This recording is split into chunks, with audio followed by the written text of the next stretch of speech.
Ya, bismillahirrahmanirrahim. Assalamualaikum warahmatullahi wabarakatuh.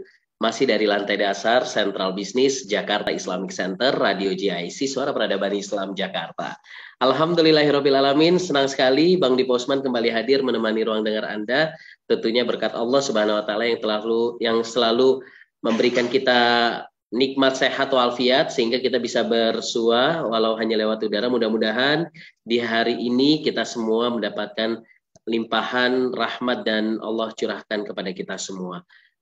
Salawat serta salam tetap kita aturkan juga kepada Nabi besar kita Nabi Muhammad Shallallahu Alaihi Wasallam. Semoga keluarga, sahabat dan kita para pengikutnya mendapatkan syafaat di yaumil akhir nanti. Amin ya robbal alamin. Ya, mitra JIC dimanapun berada dan seluruh peserta Zoom yang telah bergabung hari ini, sekali lagi kami ucapkan selamat datang di program Bincang Bisnis Muslim. Hari ini kita sudah memasuki edisi ke-53 yang tentunya kita alhamdulillah lebih dari 50 tahun, 50 kali gitu 50 tahun, 50 kali kita menemani mitra JIC di sore hari. Dan tentunya pada edisi hari ini termasuk juga di akhir tahun di tahun Masehi di bulan Desember kita akan mengangkat satu tema ini berkaitan dengan mengupas tuntas jual beli barang yang tidak dimiliki. Nah, ini menjadi sebuah masalah kalau misalnya kita tidak tahu ilmunya, jangan sampai kita berdagang dan kita tidak tahu ilmunya itu sendiri ya. Nah, hari ini ada 3 narasumber yang alhamdulillah sudah hadir di ruang dengar Mitra JC atau di layar kaca para peserta Zoom yang telah bergabung hari ini.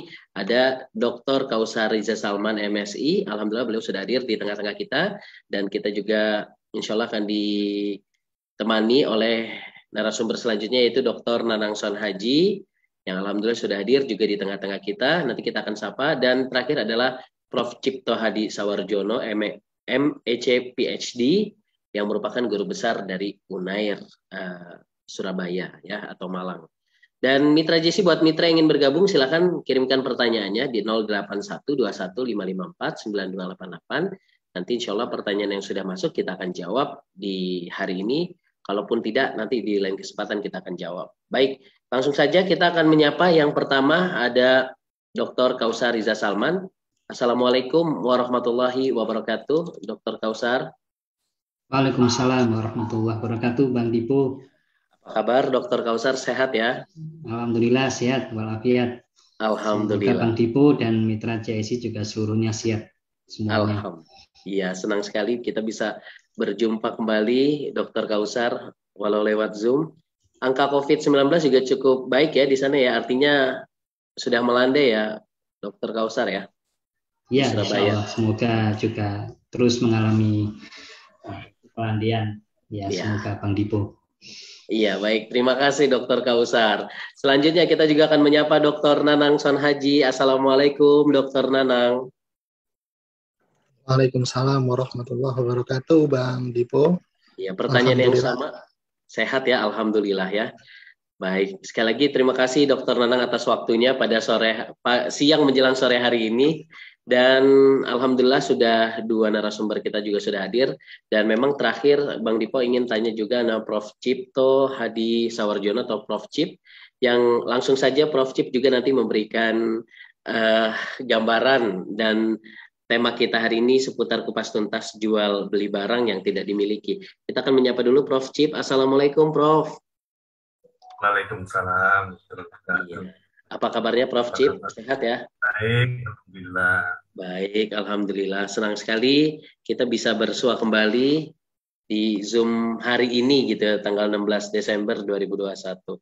Baik, Prof. Cip, boleh dikasih penghantar gak Prof mengenai tema kita hari ini sebelum nanti kita akan bertanya kepada kedua narasumber lainnya, Dr. Kausar dan Dr. Nanang. Baik. Kami persilakan Prof. Cip. Itu kalian para penggemar radio JIC gitu ya. Apa yang saya sampaikan, apa yang akan dibahas hari ini adalah masalah penjualan dan penjualan gitu ya. Bagi mereka yang tidak memiliki barang itu. Jadi itu yang akan disampaikan karena apa? Seringkali loh ya kasus tanah terutama itu ya, tanah atau barang-barang yang melalui apa, kita sudah beli transaksi, ternyata tahu-tahu ada orang lain yang mengatakan ini milik saya dan dia menunjukkan buktinya, gitu kan? Dia menunjukkan buktinya ada kepemilikannya. Lalu yang mana yang harus diperhatikan? Mari itulah itu yang akan dibahas antara lain oleh Pak Nanang dan Pak Kautsar. Jadi itu kira-kira seperti itu ya. Mari kita lihat. Intinya loh ya, kalau kita perhatikan, selama kita jujur, tidak ada masalah gitu kan. Maka dari itu sebuah kejujuran itu hal yang tidak mudah untuk dilaksanakan. Saya kira itu aja. Terima kasih. Wassalamualaikum warahmatullahi wabarakatuh. Ya, waalaikumsalam warahmatullahi wabarakatuh. Terima kasih Prof. Cip atas pendahuluannya yang sangat luar biasa ya, mengena sekali di tema kita hari ini. Yang pasti atau yang penting dalam hal jual beli, apalagi di tema kita hari ini mengupas tuntas jual beli barang yang tidak dimiliki ini, kunci utama adalah yang penting jujur. Lalu sekiranya jujur itu betul-betul diterapkan dalam hal keseharian kita, terutama dalam hal jual beli, insya Allah ini akan memberikan manfaat untuk bukan hanya diri kita, tapi orang-orang yang ada di sekitar kita. Baik, langsung saja saya ingin mengundang Dr. Kautsar Riza Salman. Langsung saja Dr. Kautsar bicara tentang tema kita hari ini sangat menarik, ini berkaitan dengan fenomena di zaman sekarang, banyak orang yang bertransaksi, yang berdagang, tapi dia tidak memiliki barangnya gitu ya. Nah, ini sebenarnya hukumnya seperti apa dan bagaimana kita sebagai umat Islam menyikapi masalah ini? Nah, kami persilakan Dr. Kautsar Riza Salman. Baik, Bang Dipo. Assalamualaikum warahmatullahi wabarakatuh. Ya, waalaikumsalam warahmatullahi wabarakatuh. Alhamdulillah, wassalatu wassalamu ala rasulillah, wala haula wala quwata illa billah. Ya, senang sekali Bang Dipo dan Mitra JIC seluruhnya ya, kita kembali bisa bersilaturahmi ya dalam bincang bisnis muslim pada siang sampai dengan sore hari ini ya. Dan jazakallah khairan kepada Prof. Cipto Hadi yang di tengah kesibukan beliau ya, beliau bisa menemani dan memberikan ilmu kepada kita semuanya ya. Demikian juga Dr. Nanang Son Haji dan tentu saja para mitra JIC dan para peserta yang tergabung dalam media Zoom ini.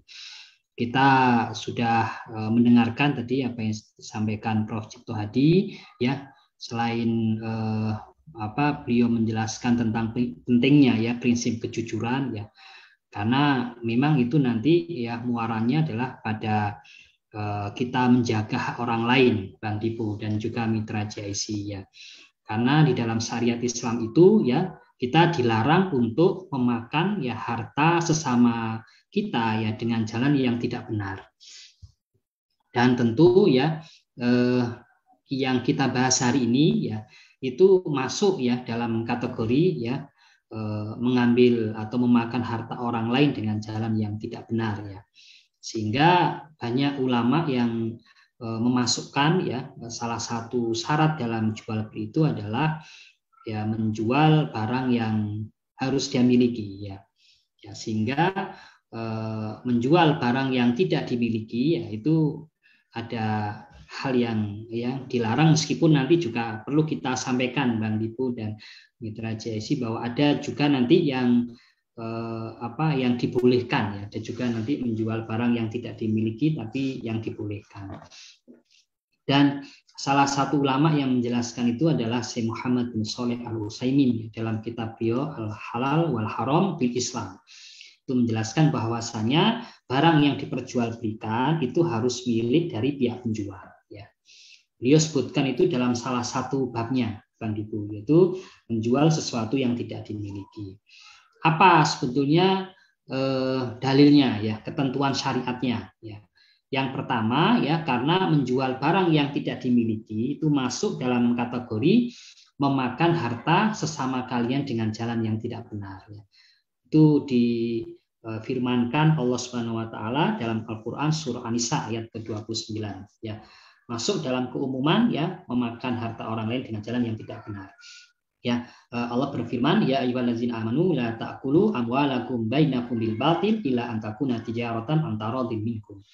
Hai orang yang beriman, janganlah kalian memakan harta sesama kalian dengan jalan yang batil, ya, illa an takuna tijaratan an taradin minkum, kecuali dengan jalan perniagaan yang berlaku suka sama suka di antara kalian.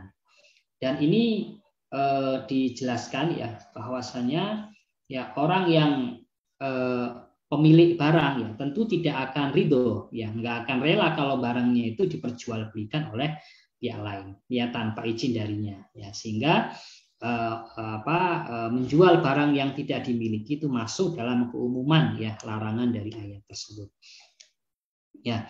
Kemudian kalau pijakan ya, pijakan dari hadis Nabi itu jelas sekali Bang Dipo ya, Rasulullah ya memberikan nasihat kepada Hakim bin Hizam ya, karena Hakim bin Hizam ya pernah menyampaikan ya kepada Rasulullah bahwasanya dia menyampaikan seperti ini, wahai Rasulullah ya, ada seseorang yang mendatangiku ya, kemudian dia itu meminta agar aku menjual kepadanya ya barang yang belum aku miliki ya, dengan terlebih dahulu ya tentu aku membelinya untuk mereka dari pasar.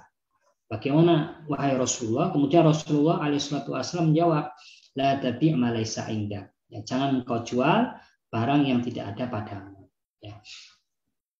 Penalaran yang logis ya dari hadis tersebut adalah bahwasanya penjualan barang yang tidak dimiliki ya akan menimbulkan terjadinya permusuhan, akan menimbulkan terjadinya pertikaian di antara sesama manusia ya, sehingga atau minimal bisa merugikan pihak lain ya, dan itu sudah sering kita dapatkan ya fakta-fakta di lapangan, dan memang itu menjadi suatu fenomena bahwa tentu yang dirugikan adalah pihak pembeli dalam kasus jual beli tanah, dalam kasus jual beli rumah, dalam kasus jual beli barang secara umum yang akhirnya berdampak pada merugikan pihak pembeli. Oleh karena itulah ini penting ya bagi kita semuanya ya untuk memperhatikan ya ketentuan-ketentuan syariat, di mana salah satunya adalah bahwa kalau kita menjual ya barang yang tidak kita miliki itu dilarang ya, kecuali nanti ada ketentuan lain yang membolehkan ya. Nanti insya Allah kita akan lanjutkan dengan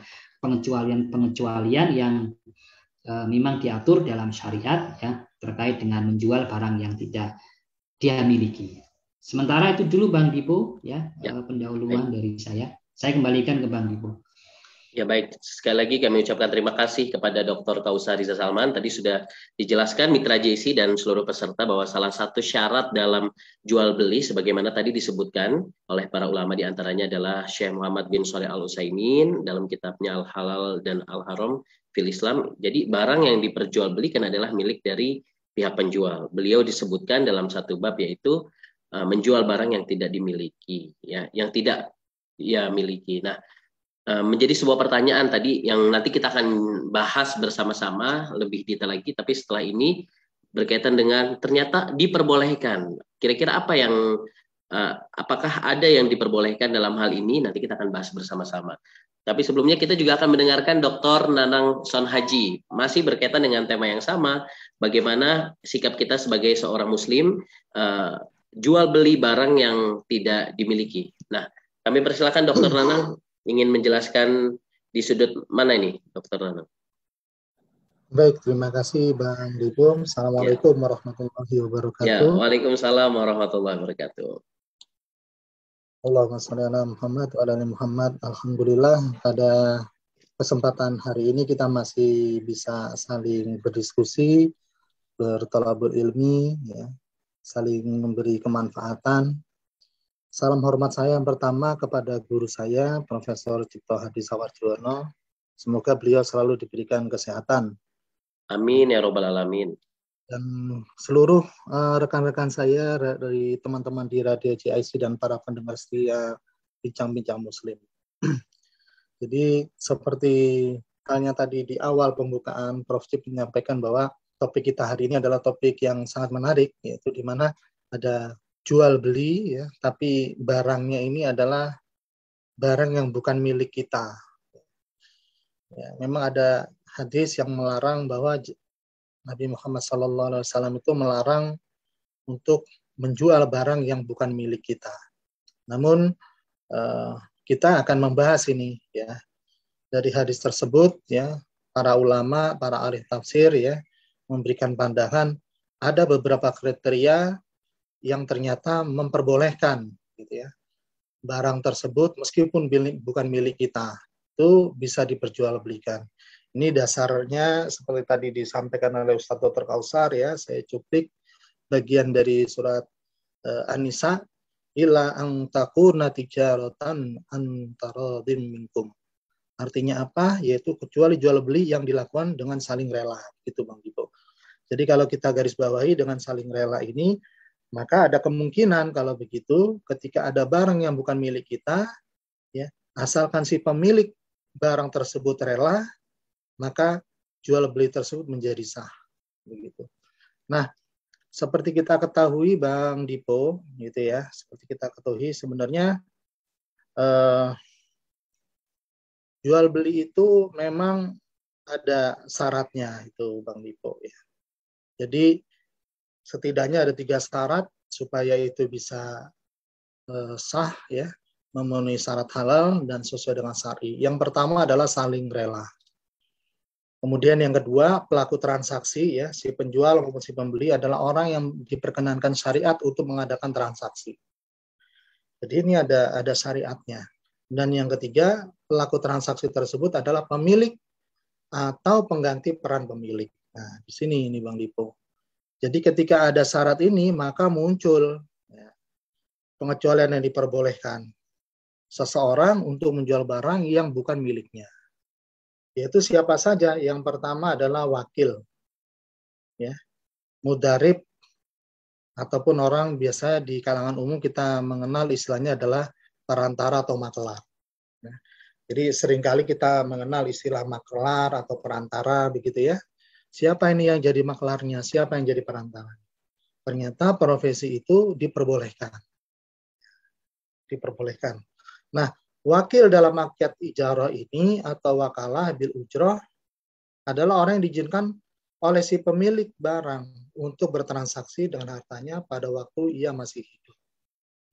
Seperti seorang memberikan mobilnya kepada orang lain dan berkata, tolong jualkan mobil ini. Gitu ya. Artinya apa? Si pemilik mobil menyerahkan hak wakilnya, hak kepemilikannya kepada wakil yang dia percaya dan yang tunjuk. Maka wakil ini adalah orang yang sah meskipun dia bukan pemilik barang. Karena dia menduduki kedudukan pemilik sebagai wakil dari si pemilik utama dari barang tersebut. Itu yang pertama. Jadi boleh, ya, asalkan sepengetahuan si pemilik tadi. Kemudian dengan secara sadar menunjuk seorang wakil untuk menjualkan barang. Kemudian yang kedua, ya, yang kedua bisa jadi kita adalah mudharib. Ya, ini misalkan terjadi dalam akad mudharobah.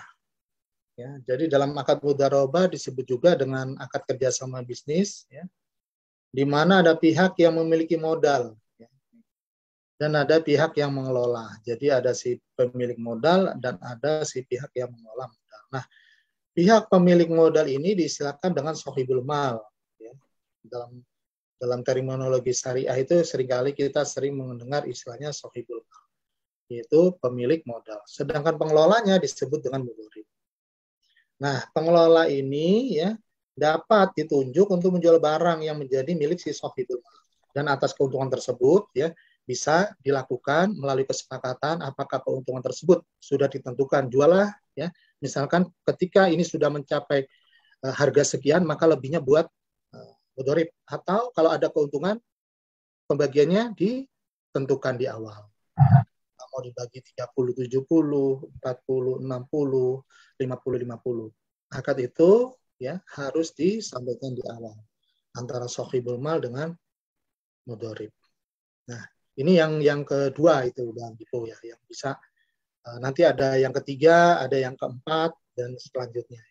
Ini sebagai pengarantara aja, jadi memang dalam surat An-Nisa jelas sekali bahwa jual beli itu ya asal ada kerelaan. Ya. Jadi nggak boleh ada kepaksaan, apalagi di situ ada ketidakjujuran tadi yang disampaikan. Nah, atas dasar itulah maka ya diperbolehkan kita menunjuk seorang wakil atau kita menunjuk seorang pengelola atau mudharib. Itu Bang Dipo sebagai pengantar awal dari topik yang bagus ini. Saya kembalikan lagi ke Baik, terima kasih Dr. Nanangson Haji. Tadi sudah disampaikan walaupun baru 1 atau 2 begitu ya berkaitan dengan pengecualian yang dibolehkan tadi, yang pertama adalah wakil atau mudarib ataupun maklar. Tapi yang sah, kalau misalnya tidak sah atau tidak izin itu tidak termasuk ya, Dokter Nanang ya. Baik, nanti kita akan bahas lebih mendalam lagi bersama Dr. Kausar pada kesempatan hari ini. Nanti kita juga minta pendapatnya juga dari Profesor Cipto Hadi Sawarjono. Baik, saya ingin bertanya dulu sama Dr. Kausar nih berkaitan dengan tema kita hari ini gitu. Apa sebenarnya yang terjadi gitu, Dr. Kausar, yang sering terjadi yang suka diabaikan oleh para penjual begitu? Hal-hal apa saja yang tidak diperbolehkan begitu dalam hal ini gitu, berkaitan dengan jual beli barang yang tidak dimiliki, agar kita semua bisa paham seperti apa contohnya begitu. Apalagi yang sering terjadi di masyarakat, kebiasaan apa yang sering terjadi dalam hal ini? Apakah termasuk yang jual beli online? Apakah itu termasuk kasus dari materi kita hari ini atau seperti apa? Baik, Bang Ibu ya. Kalau kita melihat pada tadi yang sudah disampaikan Dr. Nanang Sonhaji, wakil dalam akad ijarah ya, atau dalam akad wakalah bil ujroh ini, dalam prakteknya itu banyak sekali di antara pihak penjual itu dia bukan wakil, ya, bukan wakil dari pemilik, ya. Artinya tanpa izin dari pemilik ya, dia memperjualbelikan ya.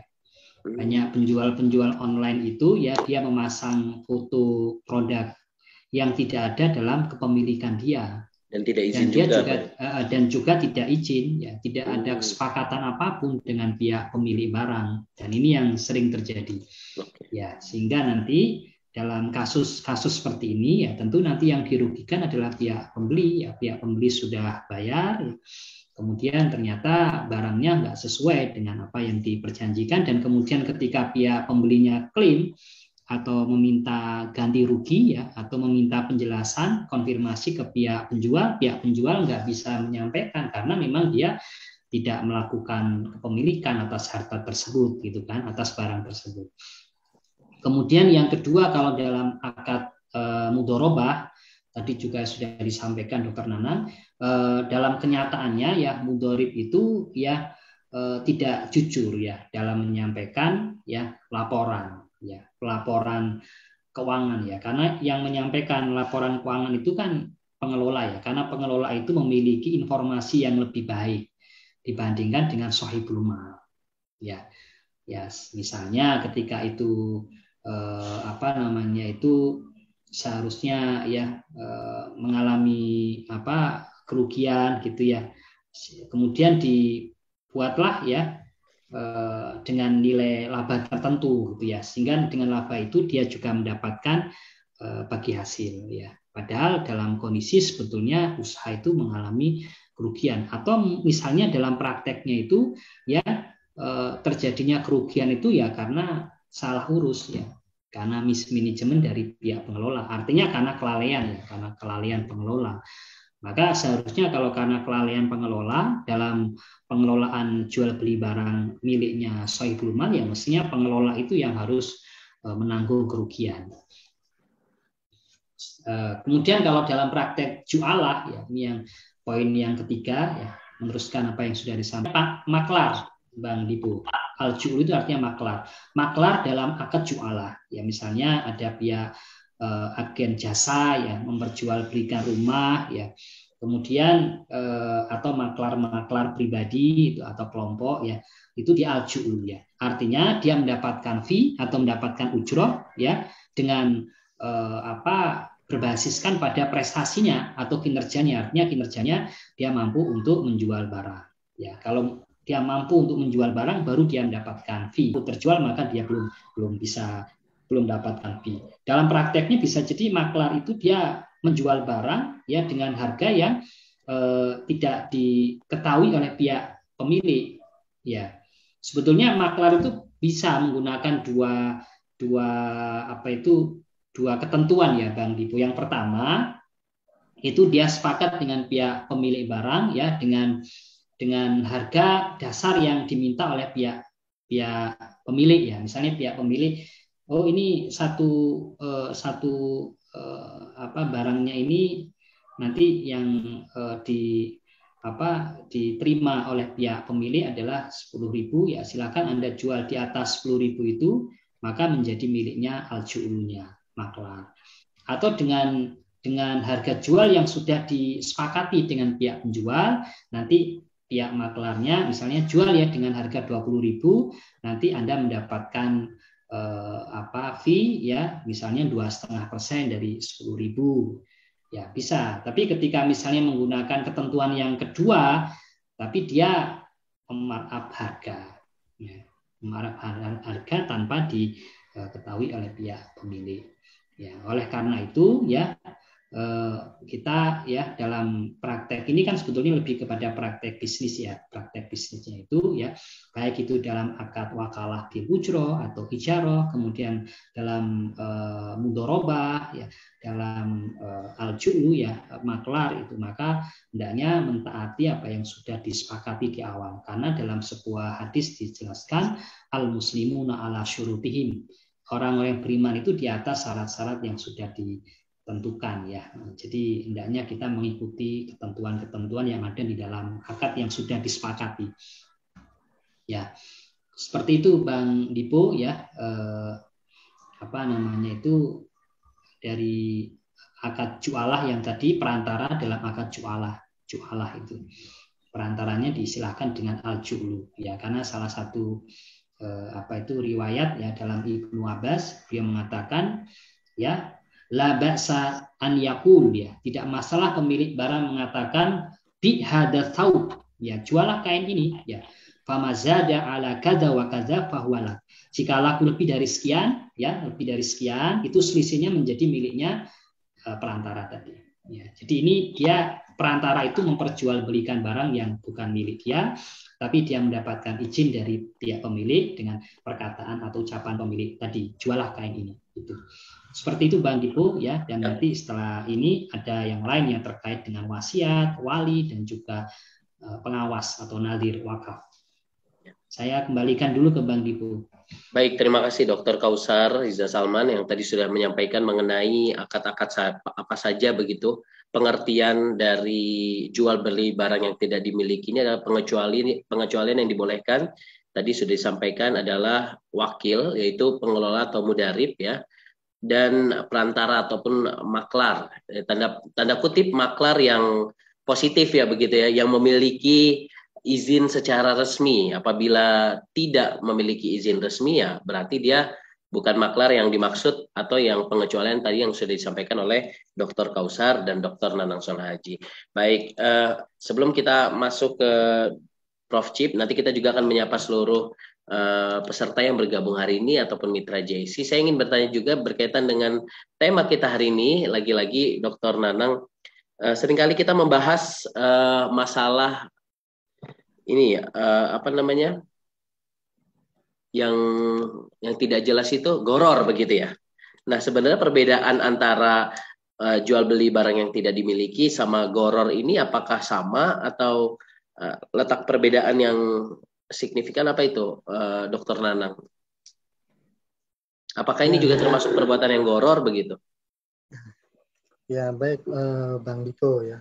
Jadi ini memang dalam prakteknya ya seringkali saya juga membaca diskusi di media online berkaitan dengan jual beli online gitu ya. Jual beli online. Maka kemudian jual beli online seperti tadi di awal disampaikan oleh Bang Dipo masuk dalam kriteria barang yang tidak dimiliki, dan ini ada termasuk barang yang haram yang tidak boleh diperjualbelikan sesuai dengan hadis Nabi Muhammad SAW. Kita akan mencoba menelahnya. Insya Allah seingat saya kita dulu sudah pernah membahas itu bersama Dr. Kausar juga berkaitan dengan jual beli online, tapi tidak ada salahnya gitu ya.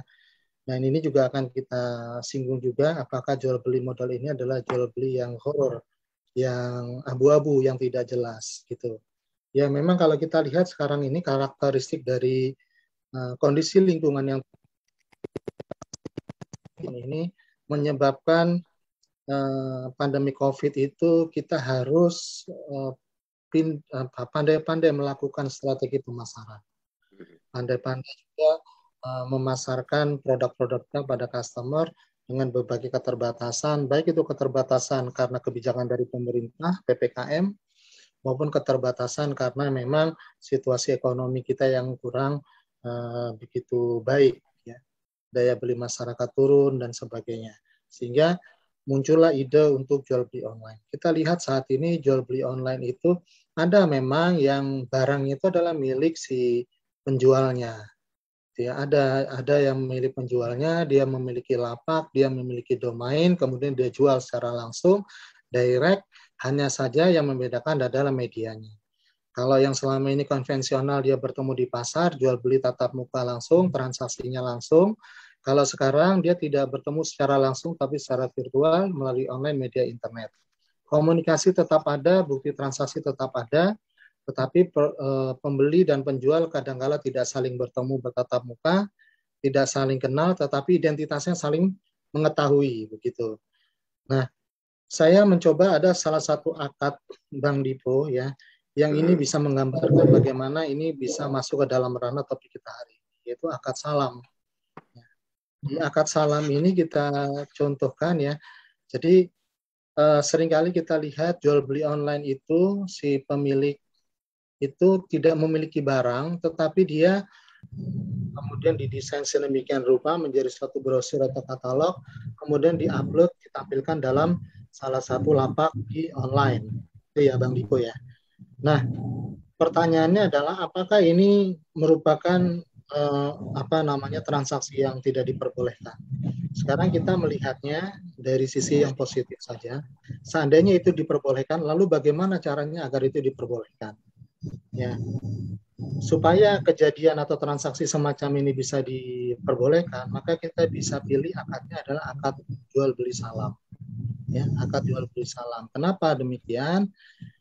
Jual beli ini penjualnya ya hanya memasang kriteria atau ciri-ciri barang yang akan dijual, sedangkan pembelinya itu nanti diharuskan untuk menyerahkan uang pembayaran terlebih dahulu dan barangnya akan dikirim setelah itu. Ya.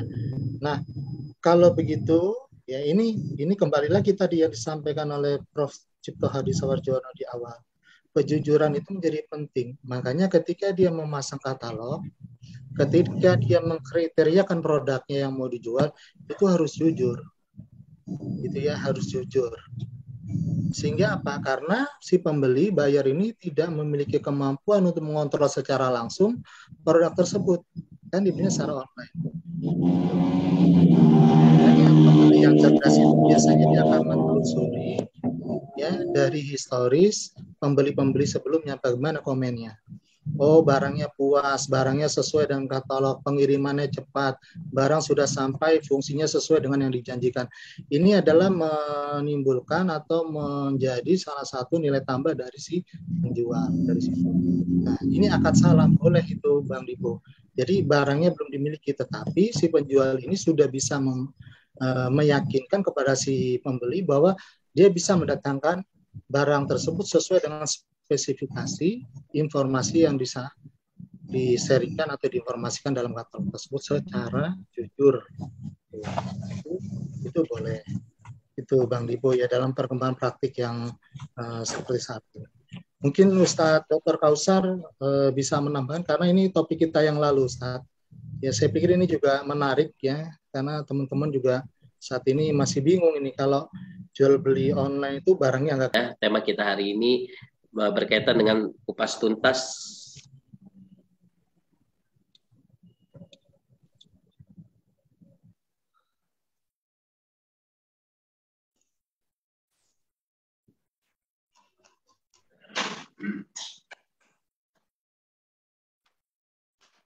ya baik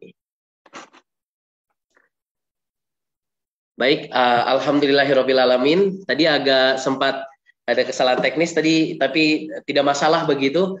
Dr. Kausar dan Dr. Nanang masih hadir bersama kita ya. Tadi sudah dijelaskan oleh Dr. Nanang Son Haji berkaitan dengan akad salam. Kemudian juga nanti ada sebuah pertanyaan seperti apa ini kelanjutan dari pengecualian yang dibolehkan. Baik, saya ingin bertanya juga sama Prof. Cip, masih hadir di sini Prof. Cip?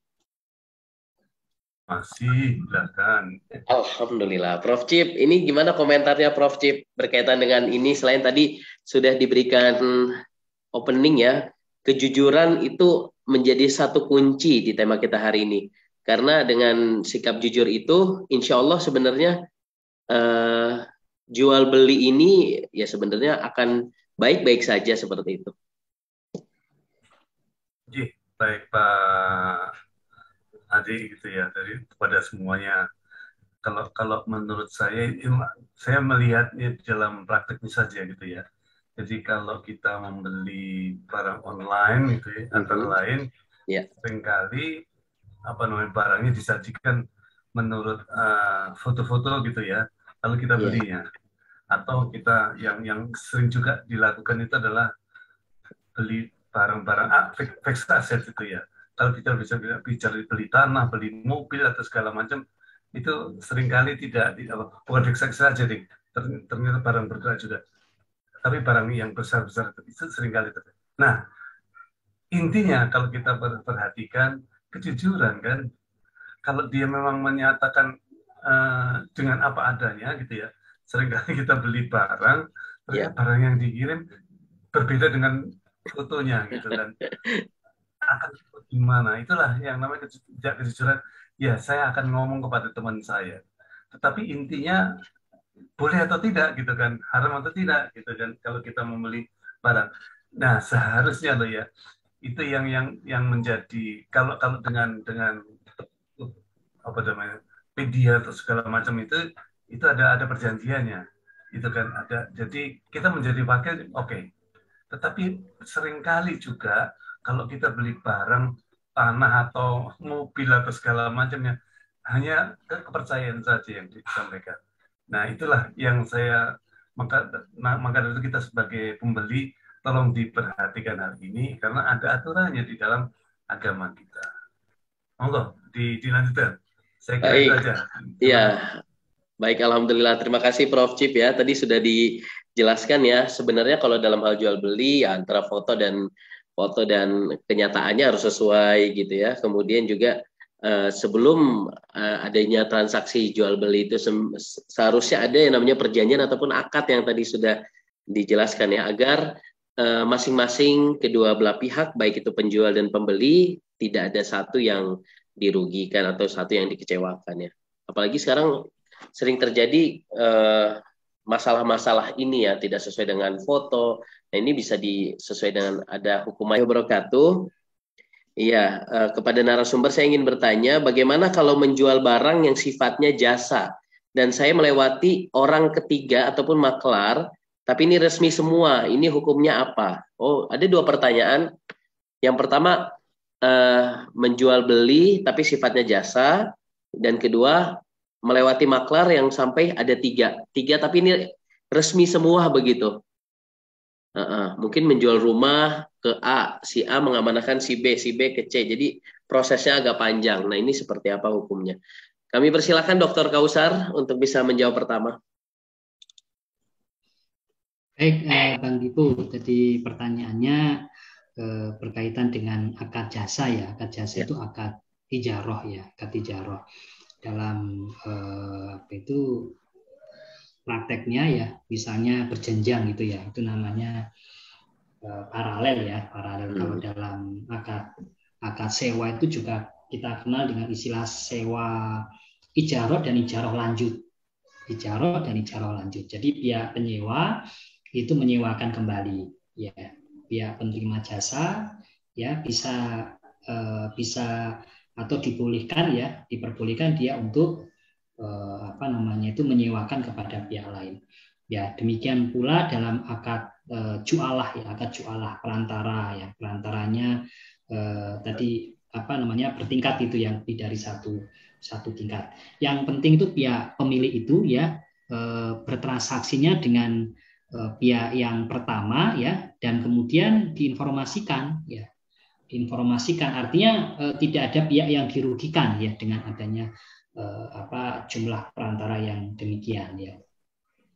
Karena nanti pihak perantara ya itu harus menjualkan barang ya apa itu kalau di ketentuan syariat itu ya hendaknya menjual barang yang di atas harga belinya, ya harus ada keuntungan.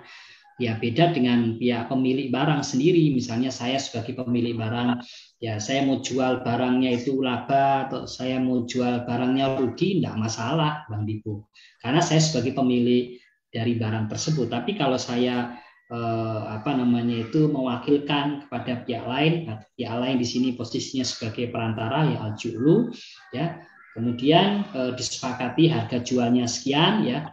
Dan kemudian misalnya kalau tanah dan bangunan gitu ya Bang Dipo, maka kalau tanah dan bangunan yang diperjualbelikan ya dengan menggunakan harga yang sudah disepakati. Ya, perkara nanti misalnya ada tingkatan-tingkatannya, yang penting nanti hak yang diterima oleh pihak pemilik tidak berkurang dengan itu. Ya, atau pihak pemiliknya yang penting dia ya sudah mengetahui informasi itu, ya, sehingga tidak timbul masalah. Ini memang yang termasuk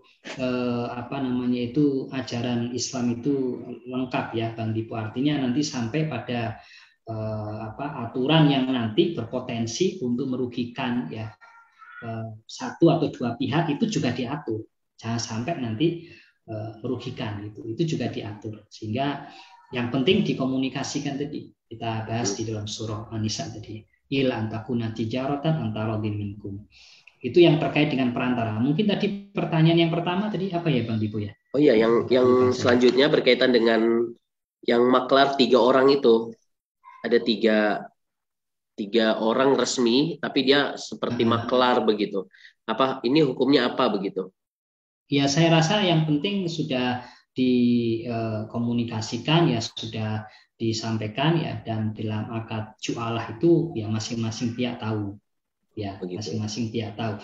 Jadi seperti ini ya, akad jualah itu agak beda dengan akad ijarah. Kalau akad ijarah itu harus ada kesepakatan dari dua pihak ya.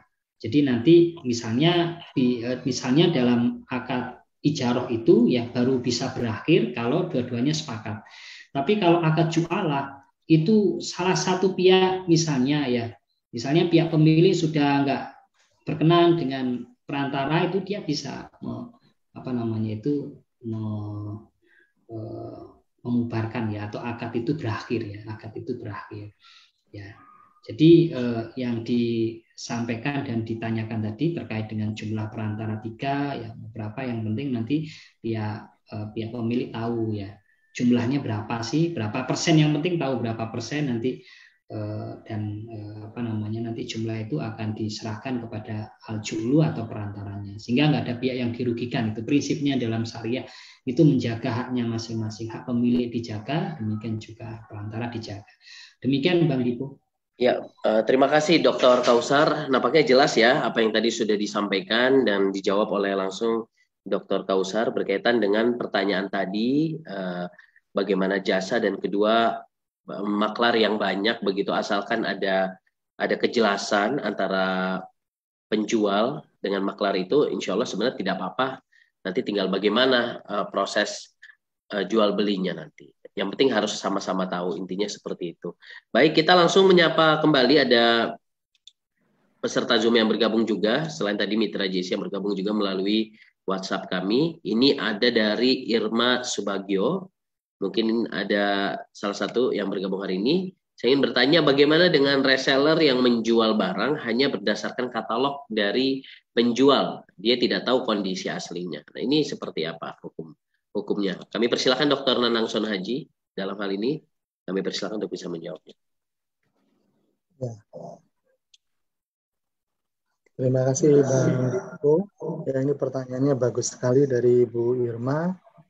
Salah satu pendengar sekaligus aktif dalam bincang-bincang Muslim kita ini Bang Dipo. Alhamdulillah beliau bisa hadir pada hari ini. Mudah-mudahan sehat selalu Bu Irma beserta. Amin ya Rabbal Alamin.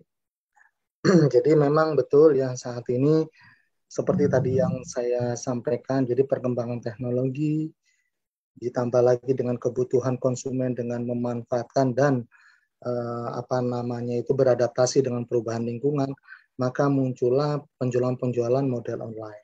Salah satunya marketingnya dengan cara menawarkan katalog-katalog yang disampaikan melalui media online. Nah, lalu bagaimana, apakah ini diperbolehkan? Jadi tadi ya saya mencontohkan salah satu akad yang diperbolehkan dalam jual beli online dengan menggunakan kriteria semacam ini. Ya, saya contohkan adalah akad salam, di mana si penjual itu mendesain katalog ya, atau informasi yang ada di brosur berdasarkan pengetahuan dan ciri-ciri kriteria yang menyerupai atau yang mendekati kesungguhan dari produk tersebut. Kalau bisa ya 100% seperti apa yang ada di produk itu disampaikan di situ. Nah, ini yang tadi istilahnya Profesor Cipto Hadi adalah kejujuran. Ya. Jadi menampilkan kejujuran informasi dalam katalog atau brosur itu dari produk yang kita mau tawarkan. Tidak masalah kalau produk tersebut belum kita miliki, ya. Tapi akan bermasalah ketika produk tersebut tidak kita miliki. Jadi beda nih antara tidak dengan belum. Kalau belum itu kita memang ada keterbatasan dana, kedua ada keterbatasan storage untuk menyimpan barang tersebut, sehingga kita memiliki rekanan sebagai produsen. Artinya nanti kita sebagai reseller ketika kita menerima pre-order, kita terima pesanan, kita tinggal menelpon, mengkontak produsen tersebut untuk menyiapkan barangnya sesuai dengan katalog yang sudah kita sampaikan kepada konsumen. Yang perlu kita jaga dalam syariat Islam itu adalah adanya kesesuaian antara barang yang ada di produk katalog dengan produk yang akan dikirim. Ini yang harus diperhatikan betul. Ya. Karena apa namanya itu, kalau tidak demikian, ya, kalau tadi misalkan Bu Irma mengatakan, sedangkan si penjual itu tidak mengerti produknya, ya kalau tidak mengerti produknya ini nanti akan menjadi masuk ke horor ini, abu-abu, dan ini sebaiknya ditinggalkan. Karena apa? Karena si penjual meskipun dia posisinya reseller, tapi dia tidak memahami produk yang ditawarkan kepada customer. Makanya reseller itu harus punya pengetahuan dan kemauan untuk mempelajari, mengenali, ya, bahkan kalau bisa memiliki produk yang dia mau jual kepada konsumen. Sehingga apa yang nanti diinformasikan dalam brosur, dalam katalog, dan dalam informasi media online itu betul-betul mencerminkan kondisi sesungguhnya dari barang yang dijual. Ya. Kenapa sih Islam itu mengatur sedemikian ketatnya? Supaya apa? Supaya si pembeli ini tidak dirugikan. Jadi sebenarnya Islam itu sangat indah sekali. Memberikan kebahagiaan itu tidak hanya kepada si penjual untuk memperoleh keuntungan, tetapi Islam itu juga menjamin kebahagiaan bagi si pembeli. Untuk apa? Untuk memperoleh barang sesuai dengan yang diinginkan dan yang dia harapkan. Jadi kebahagiaan itu buat si penjual maupun si pembeli. Di sinilah letak indahnya Islam. Jadi dia betul-betul pagari, baik kepada si penjualnya, kepada si pembelinya juga. Demikian mungkin Bang Dipo, ya mudah-mudahan Bu Irma bisa apa namanya sedikit. Pak Nana. Ya, alhamdulillah langsung dijawab oleh Ibu Irma langsung ya. Terima kasih Bu Irma atas pertanyaannya dan terima kasih atas jawabannya Dr. Nanang berkaitan dengan reseller ya. Seharusnya memang harus punya pengetahuan agar jangan sampai nanti hal ini bisa menyebabkan sesuatu yang tidak baik dalam hal jual beli, yaitu goror itu sendiri.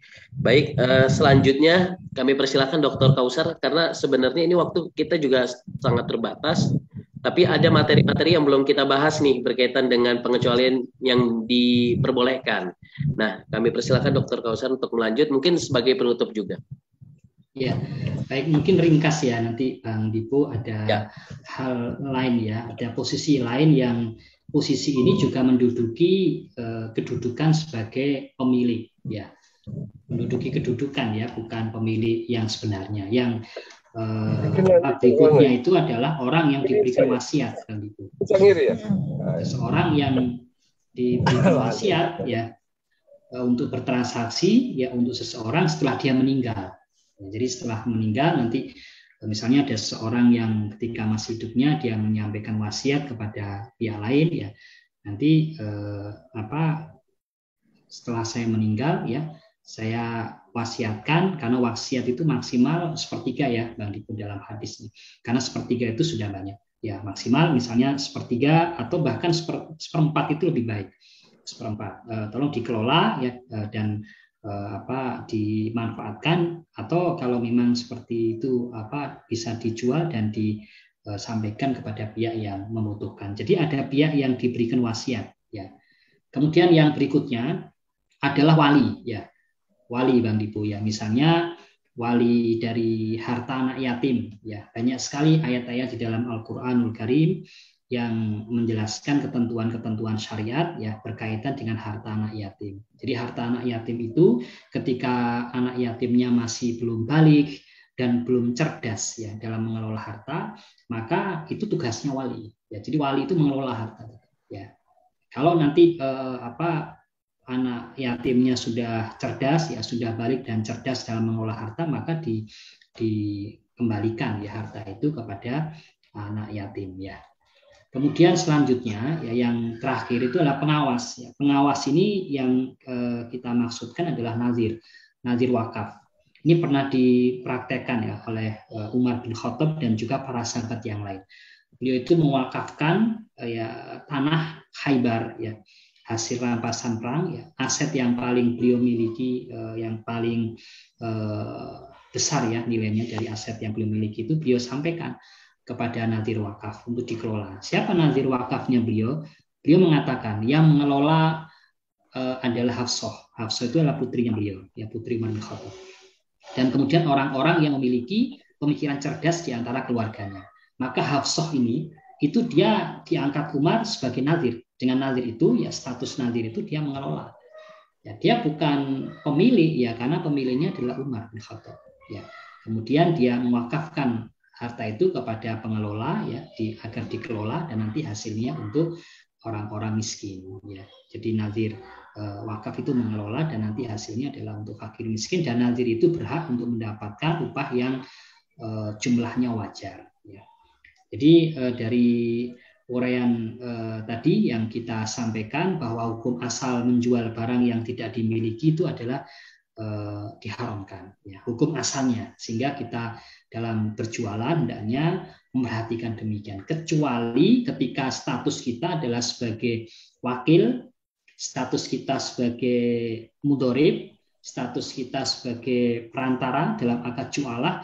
Dan tadi tambahan satu lagi dari Pak Nanang, dari Dr. Nanang adalah karena akad jual beli yang kita lakukan dengan menggunakan akad salam, di mana pembeli itu membayar 100% di awal. Ya, meskipun barang belum kita miliki, kita bisa menjual barang, tapi dengan syarat akad jual belinya adalah akad salam.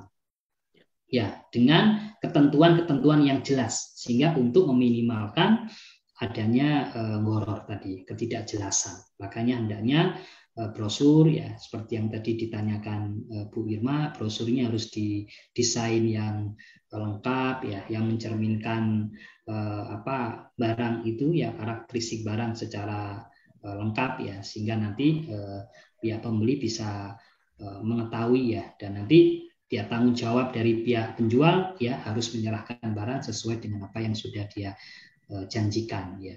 Kemudian juga selain itu ya, sebagai penerima wasiat ya, kemudian juga sebagai wali ya, wali, dan juga yang terakhir sebagai pengelola harta wakaf ya, pengawas nazir. Maka semuanya berhak untuk mengelola harta dari harta yang bukan dia miliki, Bang Dipu.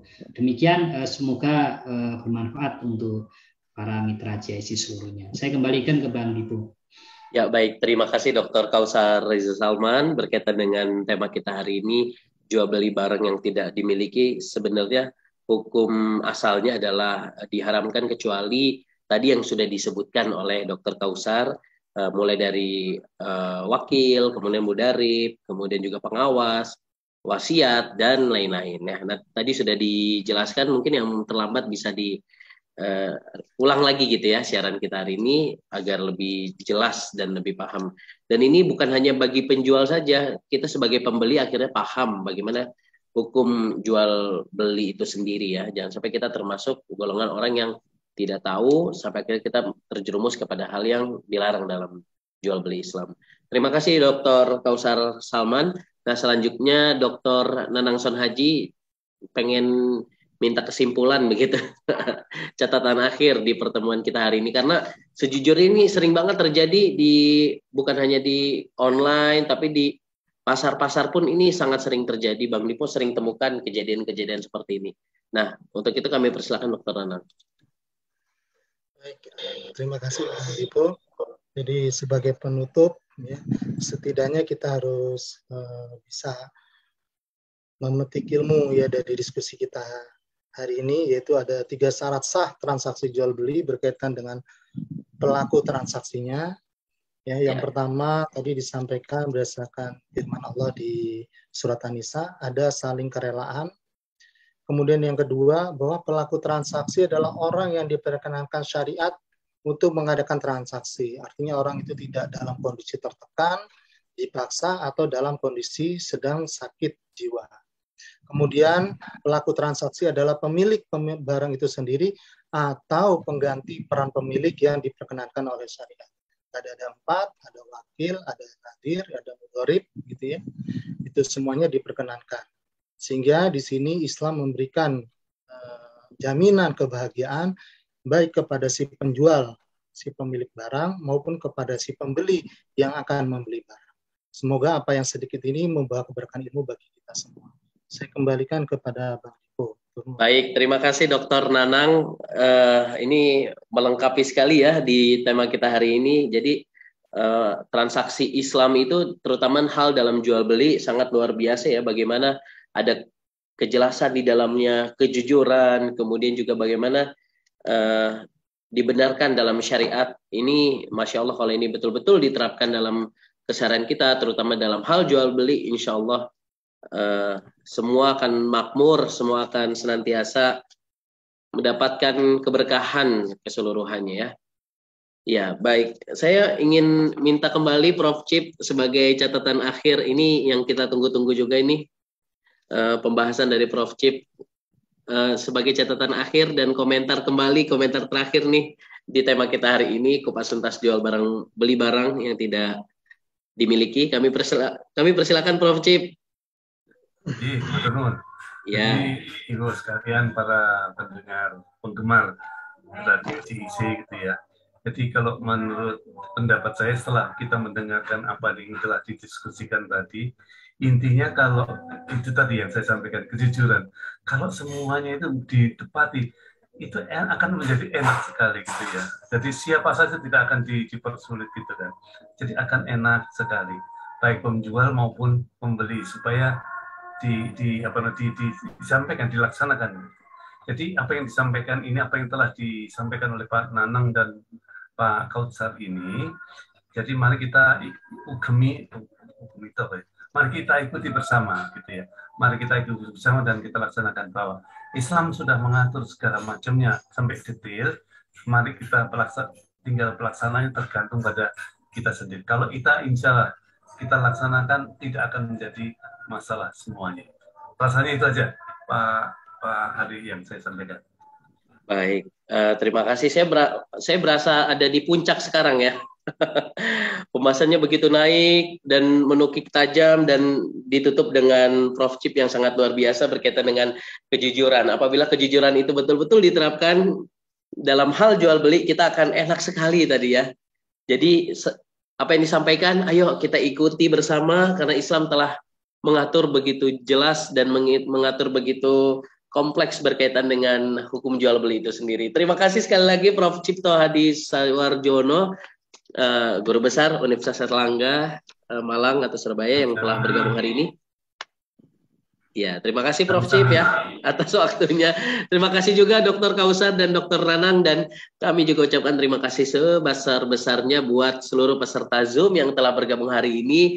Jangan lupa untuk senantiasa bergabung kembali di hari Kamis depan insya Allah ya, dengan tema-tema yang berkaitan dengan problematika atau pengetahuan berkaitan dengan jual beli ataupun ekonomi syariah itu sendiri. Dan saya Dipo Khairuslami selaku host hari ini, terima kasih. Dan terima kasih juga buat Mitra JC yang sudah bergabung melalui udara di frekuensi 107.7 FM. Billahi taufiq wal hidayah. Wassalamualaikum warahmatullahi wabarakatuh. Waalaikumsalam warahmatullahi wabarakatuh.